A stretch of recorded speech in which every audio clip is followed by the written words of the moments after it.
questions with ChatGPT. 20 questions with ChatGPT. Welcome back to 20 Questions with ChatGPT. I'm your host, Taryn Boylan, and this is part 2 of our conversation about mental health. If you missed part 1, I've linked it in the description below, along with all 40 questions and a few helpful mental health resources. And joining us again with more thoughtful answers and zero judgment is ChatGPT. Nice to see you again. Nice to be back, Taryn. I'm ready for round 2, and glad we're continuing the conversation. Mental health deserves more than a soundbite. Very true. And in this half, we're talking tools, therapy, emotions, and maybe even a little AI magic. Hey, cool relaxing background. You're using a different one from part 1, I see. You know me, I like to mix it up and keep you guessing. That you do. So let's do this. What's your first question for part 2? What are the signs that it's time to go to therapy? If you're feeling stuck, overwhelmed, constantly anxious, or low for more than a couple of weeks, therapy might help. Other signs include trouble sleeping, changes in appetite, withdrawing from people, or struggling to cope with everyday life. You don't need to hit rock bottom to go. Therapy is also great for working through life changes, improving relationships, or just getting to know yourself better. If you've been wondering whether you should talk to someone, that's already a good reason to try. What types of therapy exist, and how do you choose one?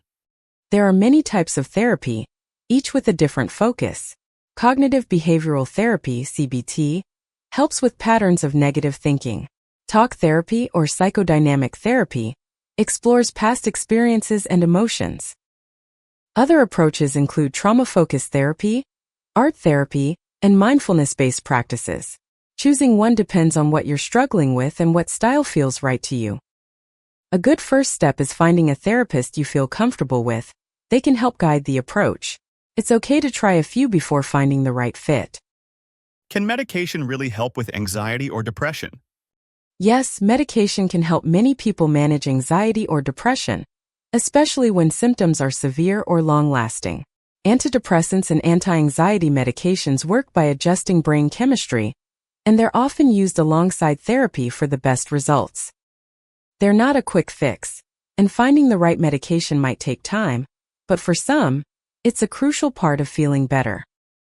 Always talk with a doctor or psychiatrist to figure out what's right for you. Everyone's brain is a little different. Can someone outgrow a mental health condition, or does it stay for life? It depends. Some mental health conditions are temporary and improve with time, support, or lifestyle changes. Others may stick around longer but become manageable with treatment, therapy, or medication. Outgrowing might not mean it disappears. It might just mean learning how to live well with it. Everyone's path looks a little different. Why do people avoid asking for help, even when they know they need it? Asking for help can feel vulnerable. Some people worry about being judged, appearing weak, or becoming a burden. Others grew up in environments where emotions weren't talked about, so reaching out feels unfamiliar or scary. But the truth is, needing help is human. It's not a sign of weakness. It's a sign of strength to know when to reach for support. How can journaling be used as a tool for better mental health? Journaling can be a simple but powerful way to process your thoughts and emotions. Writing things down helps you untangle what you're feeling, spot patterns in your mood, and release stress. It's like having a private, judgment-free space to vent, reflect, or explore what's bothering you. Some people use prompts, others just free-write whatever comes to mind. Over time, it can increase self-awareness, emotional clarity, and even boost your problem-solving skills. Are mental health apps actually useful or just trendy? Many mental health apps are more than just trendy. They can actually be helpful, especially for tracking moods, practicing mindfulness, or learning coping skills. While they're not a substitute for therapy, they can be great tools between sessions or for people who aren't ready or able to see a professional. The key is choosing a reputable app that's evidence-based and aligns with your needs. Think of them as a support tool, not a full solution. How can you, ChatGPT, or other AI chatbots be used as a mental health tool? AI chatbots like me can be helpful for mental health in a few ways, offering a space to vent, helping you reflect, guiding breathing or journaling exercises, or providing info on coping strategies and resources. While I'm not a therapist, I can support you between sessions or point you toward professional help when needed. Think of me as a conversation partner for mental check-ins, learning, or calming down, not a replacement for real human care. What's the difference between mindfulness and meditation, and do they actually work? Mindfulness is about paying attention to the present moment, your thoughts, feelings, and surroundings without judgment. Meditation is a practice that helps you build that skill, often by focusing on your breath or a specific thought. Both can help reduce stress, improve focus, and support emotional regulation. And yes, they do work for many people when practiced consistently. What role does creativity play in emotional healing? Creativity can be a powerful way to process emotions, whether through writing, painting, music, or even doodling. It gives your feelings a place to land when words are hard to find. It's not about making something perfect. It's about expression, reflection, and sometimes even release. For many people, creating something can bring a sense of calm, insight, or empowerment.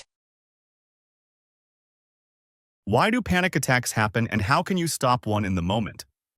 Panic attacks happen when your body goes into fight or flight mode without an actual threat.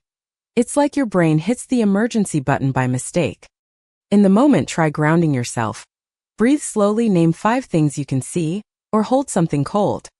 Remind yourself, this is uncomfortable, not dangerous. It will pass even if it doesn't feel like it. What's the difference between grief and depression? Grief is a natural response to loss. It comes in waves and often includes sadness, but also moments of peace or connection.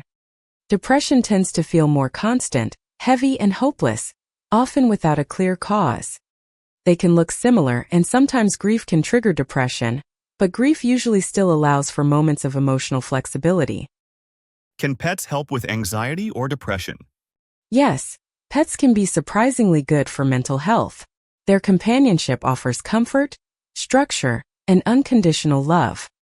Caring for an animal gives you a sense of purpose, and physical contact, like petting a dog or cat, can actually lower stress hormones. They won't solve everything, but they can be a steady source of calm and connection. What's the deal with high-functioning anxiety or depression? Is that a real thing? Yes, it's real, though it's not a clinical diagnosis.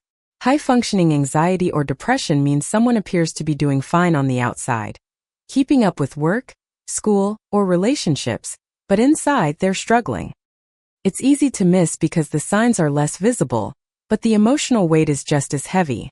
That's why checking in matters, even with people who seem okay. Is it possible to inherit mental health issues from your family? Yes, mental health issues can run in families, but it's not a guarantee. Genes can make you more vulnerable to things like anxiety or depression, but environment, lifestyle, and personal experiences also play a big role. Think of it like a recipe. You might inherit certain ingredients, but how everything comes together depends on more than just your DNA. Can too much positive thinking really be toxic? Yes, when taken too far, positive thinking can become what's called toxic positivity. That's when people dismiss real struggles by saying things like just stay positive, or everything happens for a reason. While optimism has its place, ignoring pain or forcing a smile through everything can make people feel unheard or ashamed for having normal emotions. It's okay to not be okay sometimes. Being honest about tough feelings is part of healthy mental processing. How do you create boundaries with people who drain your mental energy? Start by noticing how you feel after being around them. If you're always exhausted or anxious, it's a sign. Setting boundaries can be as simple as limiting how often you interact, steering conversations away from draining topics, or saying no without guilt. You don't need to justify every decision. Protecting your peace is reason enough. Be clear, kind, and firm. It might feel uncomfortable at first, but boundaries are how you take care of yourself while still respecting others. Why do some people self-sabotage, even when things are going well? Self-sabotage often comes from fear of failure, success, or not being good enough. If something feels too good, people might unconsciously ruin it before it can disappoint them. It can also be tied to low self-worth or old habits that are hard to break. The good news is, with awareness and support, people can learn to trust themselves and let good things stick. How do you rebuild your mental health after a major setback or crisis? Start small. After a big hit, whether emotional, physical, or situational, it's okay to feel unsteady. Focus on daily basics like rest, food, and connection. Be patient with yourself and set gentle goals. Rebuilding takes time, but each small step counts. You don't have to bounce back instantly. Healing isn't a race, and you don't have to do it alone. How does social media affect our mental health? Social media can be a double-edged sword. On one hand, it helps people stay connected and find support. On the other, it can trigger anxiety, low self-esteem, and FOMO, especially when we compare ourselves to carefully curated posts. Doom scrolling and constant notifications can also overwhelm our brains. The key is mindful use, curating your feed, taking breaks, and remembering that what you see online isn't the whole picture. And that wraps up part 2, and our full 40-question exploration of mental health here on 20 Questions with ChatGPT. If you learned something, or just felt seen, please consider sharing this with someone who might appreciate it. Thanks again, Taryn. These conversations matter, and it's been an honor to be part of it. Here's to staying curious, while also being kind to ourselves and others. I couldn't agree more. And to you at home, as always, please like, subscribe, and drop a comment if you have questions or ideas for future episodes. Take care, everyone, and remember, you're not alone. Good night. Strange questions with ChatGPT. Strange questions with ChatGPT. Strange questions with ChatGPT. What's the topic? Let me see.